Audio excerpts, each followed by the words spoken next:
நித்திய ஜீவனை சுதந்திரித்துக் கொள்ளும்படி நம்மை வழிநடத்த வல்ல தேவனாகிய கர்த்தருக்கு துதியும் கனமும் உண்டாகட்டும். இந்த நாள் ஜெபிக்க வேண்டிய வேத வசனம் சங்கீதம் 139 24 வேதனை உண்டாக்கும் வழி என்னிடத்தில் உண்டோ என்று பார்த்து நித்திய வழியிலே என்னை நடத்தும். துதிப்பதற்கு சங்கீதம் 73 24 உம்முடைய ஆலோசனையின்படி நீர் என்னை நடத்தி முடிவிலே என்னை மகிமையில் ஏற்றுக்கொள்வீர். நம்முடைய பார்வைக்கு நாம செய்யறதெல்லாம் சரி மாதிரிதான் தோணும். ஆனா கர்த்தர் நீதிபரரும் மகா பரிசுத்தருமாய் இருக்கிறார்.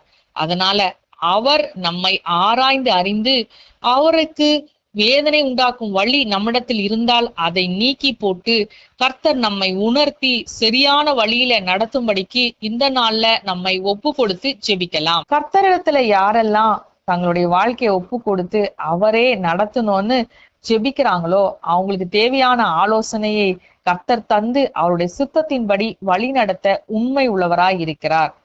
எனவே நம்மை நித்திய வழிகளில் நடத்துகிற நல்ல தேவனை மனதார நன்றியோடு ஸ்தோத்திரிக்கலாம்.